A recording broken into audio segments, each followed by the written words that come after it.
We are in section 4.3, differentiation of exponential and logarithmic functions. Exponential and logarithmic functions are extremely useful, especially in business. In order to analyze these types of models, we need to be able to differentiate them, so take that derivative. So we have some rules here. First set of rules are derivatives of exponential functions. The easiest one to remember is the derivative of e to the x, which is just itself e to the x. Then we have the derivative of b to the x, where it's a different value, so maybe 2 to the x or 5 to the x, something along those lines. And that's going to be ln of b times b to the x. And then we have the derivatives of the same thing, but now with the chain rule. So maybe the exponent isn't just an x, but more of a function. And so these are good rules to know also. With doing your homework, writing these down and kind of remembering them as you go will be very helpful. And so we have the derivative of e to the g of x. So we have a function up there, and so you'd use the chain rule. So it does still stay the same. The derivative of e to the g of x is equal to e to the g of x, but times the derivative of that inside function or that exponent. Likewise, the derivative of b to the function g of x is going to be equal to ln of b times b to the x, which is what we had listed up above, but then also times that derivative of the exponent, so g prime of x. So we have some examples right below. And this first one says find the derivative of each function. Part A says y equals 6e to the x. So our derivative, I'm going to go ahead and put dy dx. Make sure you put something to say that you're taking the derivative now. So y prime dy dx, something like that. And 6 is just a constant, so it would stay there. And the derivative of e to the x is just e to the x. Part B says f of x equals 4 to the x. So our derivative, I'm going to go ahead and put f prime of x is equal to, so the derivative of b to the x is ln of b times b to the x as listed up above. And so for this one, we're going to have ln of 4 times 4 to the x. And that is also because we do not have a function as our exponent, it's just a variable x. Part C says y equals 3x times e to the x. So we're multiplying. We have 3 to the x times e to the x. So we do have to use the product rule. And so we have dy dx equals, so the first thing times the derivative of the second. So the first one is just 3 to the x. The derivative of e to the x is e to the x plus the second times the derivative of the first. And the derivative of the first is 3. So I'm just going to write this a little bit cleaner. If you wanted to, you could factor out the 3 and the e to the x, since that's our GCF, and then be left over with x plus 1. That's an equivalent answer. For D, we have f of x equals 5x to the third minus 2x all over 3 to the x. And so for this, we definitely need to use the quotient rule. And so with doing the quotient rule, we're going to start this off with 3 to the x, so the bottom, times the derivative of the numerator. Derivative of the numerator is just using that power rule, which is going to be 15x squared minus 2, minus the numerator times the derivative of the denominator, which is going to be ln of 3 times 3 to the x,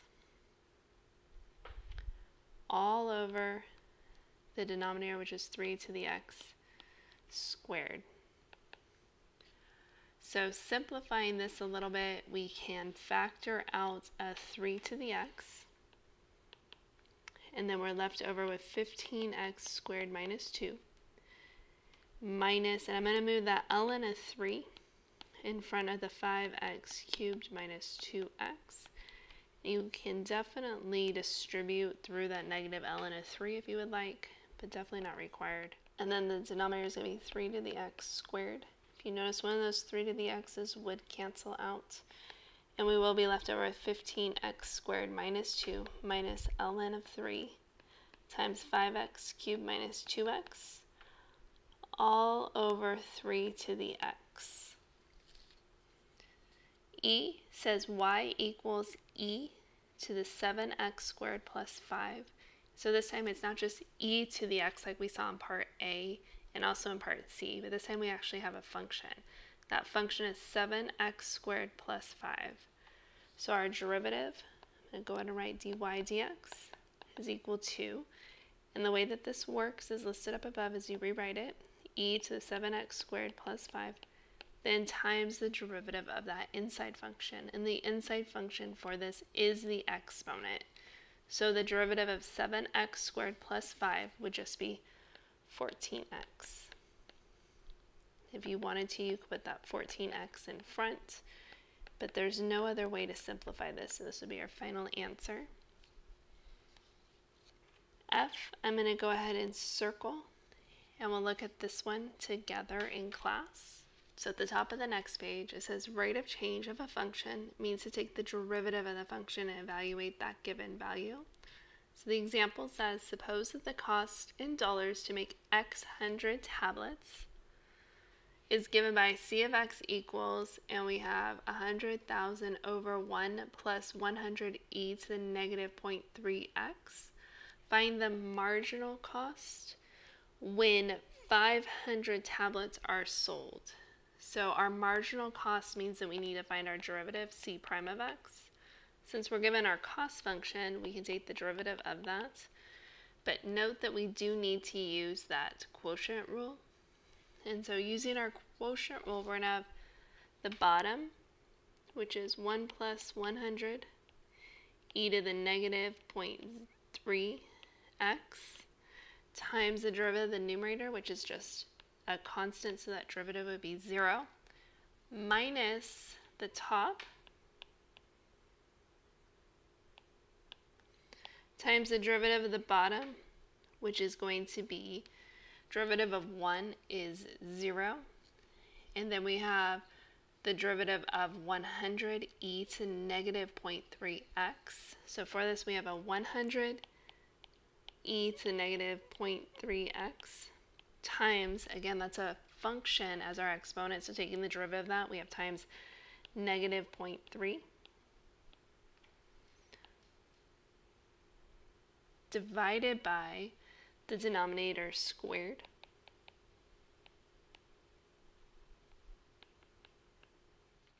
And so from here, we can simplify this whole first part is just 0, so don't even worry about that. We do have a negative times a negative, so it will turn to positive. Then we have 100,000 times 100 times 0.3. So this is now going to be 3 million. And then we have e to the negative 0.3x divided by 1 plus 100 e to the negative 0.3x quantity squared. And so now we need to evaluate this when x is equal to 5, since that was what we were given, 500 tablets. And so substituting in 5 for x and working this out, so we get $1,231.60. And so this is the marginal cost when 500 tablets are sold. So for one additional 100 tablets, that extra cost would be $1,231.60. Right below this, we have our derivative rules for logarithmic functions if x is greater than 0. So the derivative of ln of x is going to be equal to 1 over x, and the derivative of log base b of x is going to be equal to 1 over x times ln of b. So definitely some more functions to make sure you know how to take the derivative of those. Make some flashcards, do something so that way you have these memorized. The next part is derivatives of logarithmic functions with the chain rule. So this time we don't just have an x that's greater than 0, but we actually have a function that's going to be greater than 0. So the derivative of ln of g of x is going to be equal to 1 over g of x times the derivative g prime of x. And then the derivative of log base b of x is equal to 1 over g of x times ln of b times g prime of x. So we have some examples right below this using these. And these say to find the derivative of each function. Part A says f of x equals log base 3 of x. And so looking at our formulas up above and writing f prime of x, our derivative, since we have base 3, is going to be 1 over x ln of b, that base. And so for this problem, we're going to have 1 over x times ln of 3. Part B says f of x equals ln of 3x. And so taking the derivative of this, that whole function that we have is 3x. And so we're looking at the second part, since it's not just an x, ln of g of x is equal to 1 over g of x, where our g of x for this problem would be that inside function, which is 3x.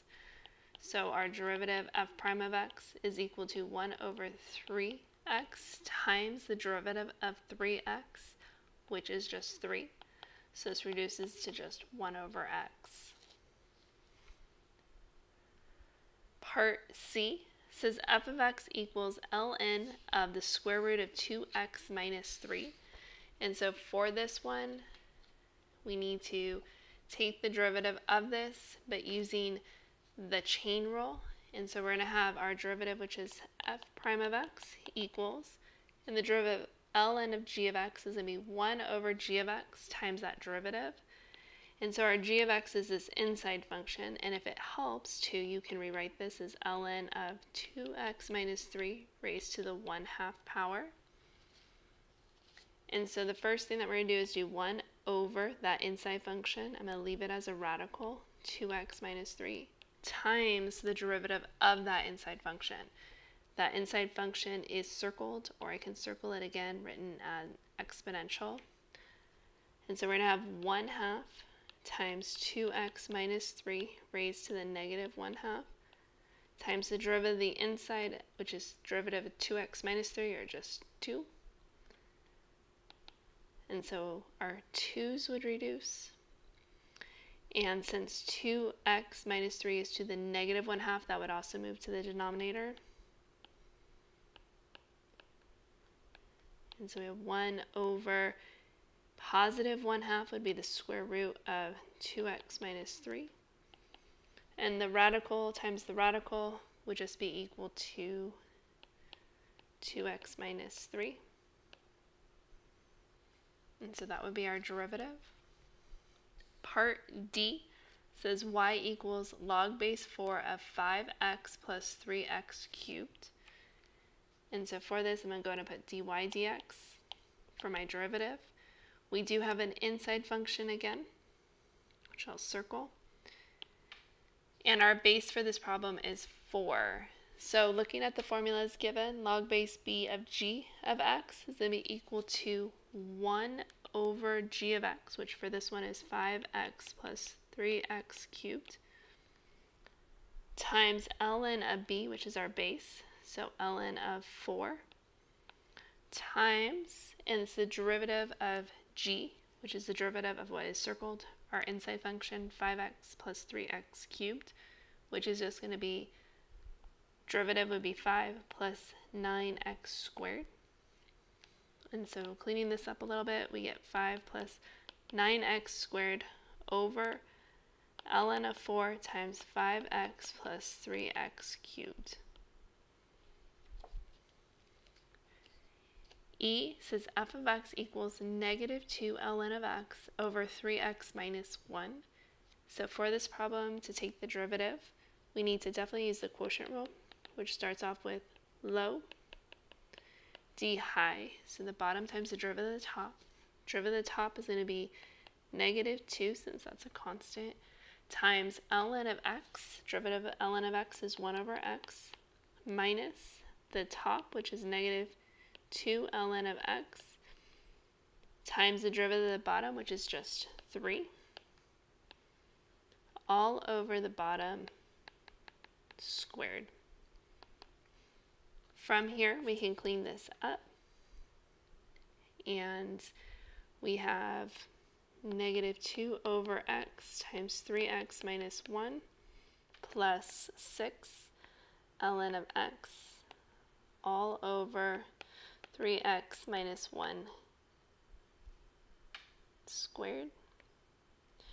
And this is an issue because we have a fraction inside the fraction, and the easiest thing to do is to multiply both the top and the bottom by x. And so as long as you do something to the numerator and you do something to the denominator that are the same, it's okay to do mathematically. And so just make sure you distribute that x to both of these terms. And so the x in the first one would cancel, and we end up with negative 2 times 3x minus 1 plus 6x times ln of x, and then all over x times 3x minus 1 squared. Part F, I'm going to go ahead and circle, and we'll look at that one together in class. The next example says the total revenue received from the sale of x items is given by r of x equals 5 ln of 4x minus 1, while the total cost to produce x items is c of x equals 3x over 11. Part A says to find the marginal revenue. And so the marginal revenue would be the derivative of our revenue function. And we do have that, it is underlined. And so the derivative is going to be equal to 5, since that's a constant. And we have ln of 4x minus 1. So we do have an inside function, which is that 4x minus 1. So the derivative is going to be 1 over that inside function times the derivative of that inside function, which is just 4. And so it simplifies to 20 over 4x minus 1. Part B says to find the profit function p of x. So remember, our profit is equal to revenue minus cost. And so our profit function is equal to our revenue function, which is underlined up above, 5 ln of 4x minus 1, minus our cost function, which is 3x over 11. And then part C says to find the marginal profit when x is equal to 10. And so for this, marginal profit would be the derivative of our profit function, which we just found in part B. And we did take the derivative already of 5 ln of 4x minus 1, part A, and got 20 over 4x minus 1, minus, and the derivative of 3x over 11 would just be 3 over 11. It is written a little bit different. So 3x over 11 is the same thing as 3 over 11 times x, if you want to think about it that way. And you will get the derivative is 3 over 11. And then we want to find this marginal profit when x is equal to 10. So substituting in 10, we have 20 over 4 times 10 minus 1 minus 3 over 11. And this works out to being 0.24. And so the marginal profit after 10 items are sold is equal to 24 cents. So at least it's still positive. They're still making a profit off of these items if they were to sell an additional one. The next example that we have, we're going to go ahead and circle this one, and we'll look at this one together in class.